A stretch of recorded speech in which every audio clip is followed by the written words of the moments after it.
రానున్న ఎన్నికల కౌంటింగ్ నేపథ్యంలో పులివెందుల సబ్ డివిజన్ పరిధిలో ఉన్న వేంపల్లి పోలీస్ స్టేషన్లో రౌడీ షీటర్లను పులివెందుల డీఎస్పీ వినోద్ కుమార్ కౌన్సిలింగ్ ఇచ్చారు. పులివెందుల నియోజకవర్గంలో పోలింగ్ సందర్భంగా ఒక ఎఫ్ఐఆర్ కూడా నమోదు కాలేదని, అలాగే కౌంటింగ్ రోజున కూడా ఎలాంటి ఘటనలకు తావు లేకుండా పార్టీల వారు సహకరించాలని డీఎస్పీ కోరారు.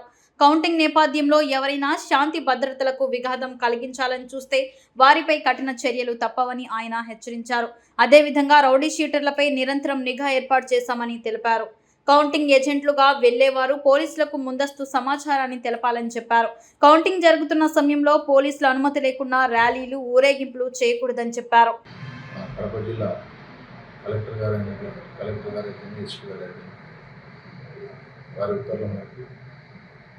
తదుపరి ఎలాంటి గొడవలు కౌంటింగ్ ముందు కానీ కౌంటింగ్ తర్వాత కానీ ఏమి జరుపుకున్నటువంటి కట్టుదిట్టమైన చర్యలు తీసుకోవాల్సిందిగా అందరికీ ఆదేశాలు మాకు అందాయి. వాటిలో భాగంగానే అక్కడ ఉన్నటువంటి ట్రబుల్ మాంగర్స్ షూటర్స్ను క్లాసులు చేయడం, రాజకీయ ఎవరైతే ముఖ్య నాయకులతో మాట్లాడడం, కౌంటింగ్ తర్వాత కానీ కౌంటింగ్ రోజు కానీ ఎలాంటి గొడవలు జరుపుకోవద్దని వారికి నోటీస్ ఇవ్వడం కానీ ఇవన్నీ జరుగుతూ ఉన్నాయి. ఇవి దాదాపుగా కంటిన్యూగా గత 10-15 రోజుల నుంచి కూడా జరుగుతూ ఉన్నాయి. సో పోలీస్ తరఫున విజ్ఞప్తి చేయడం ఏమంటే, కౌంటింగ్కి వెళ్ళాల్సినటువంటి ఏజెంట్స్ కావచ్చు, కడప జిల్లాలో కౌంటింగ్ జరుగుతుంది కాబట్టి అక్కడికి వెళ్ళే వాళ్ళు, అక్కడ కౌంటింగ్ ఏజెంట్గా పాల్గొనాల్సిన వాళ్ళు ముందుగా వాళ్ళ లిస్టు మాకు అందజేస్తే ఇక్కడ నుంచి కడప ఎస్డిపిఓ గారికి ఇవ్వడం జరుగుతుంది. అక్కడ ఎక్కడ ఉంటారు, ఎన్ని గంటలకు వెళ్తారు, 3వ తారీఖు వెళ్తారా, 4వ తారీఖు వెళ్తారా అనే విషయం కూడా మాకు తెలియజేయాల్సిందిగా పార్టీ నాయకులు విజ్ఞప్తి చేస్తున్నాం. ఎందుకంటే అక్కడ ఉన్నటువంటి ప్రతి అకామిడేషను, ఫంక్షన్ హాల్స్ అన్నీ కూడా పోలీస్ కంట్రోల్లో ఉండడం జరుగుతుంది.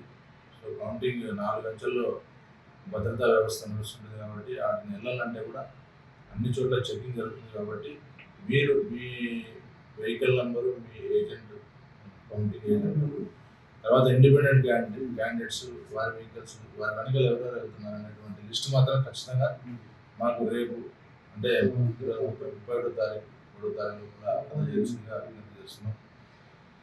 అట్లాగే బాణసంచాలు, ప్రొసెషన్స్, తర్వాత ఈ ఊరేగింపులు అన్నీ కూడా with permission of the police మాత్రమే జరగాలి. ఎందుకంటే 144 అమల్లో ఉంటుంది కాన్స్టిట్యూన్స్ వైజ్ మొత్తం. కాబట్టి ఏదన్నా జరగాలనుకున్నప్పుడు ఖచ్చితంగా పోలీస్ పర్మిషన్ కావాలంటుంది.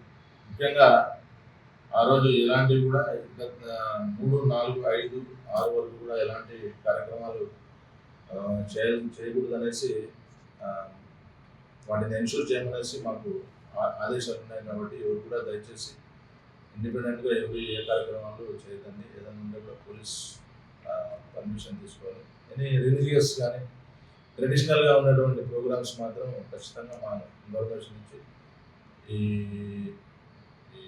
మన హనుమాన్ జయంతి గారు ఉన్నాయి కాబట్టి వాటికి మాత్రం ఖచ్చితంగా మాకు ఇన్ఫార్మ్ చేసి వాటి కార్యక్రమాలు చేసుకోవడానికి వీలుంటుంది. కాబట్టి అందరికీ పోలీస్ తరఫున విజ్ఞప్తి ఏమంటే,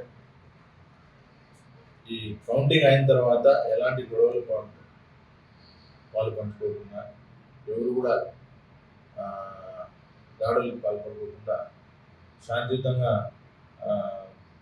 పోలీస్ సూచనలు పాటిస్తారని ఆశిస్తూ సెలవు తీసుకుంటున్నారు.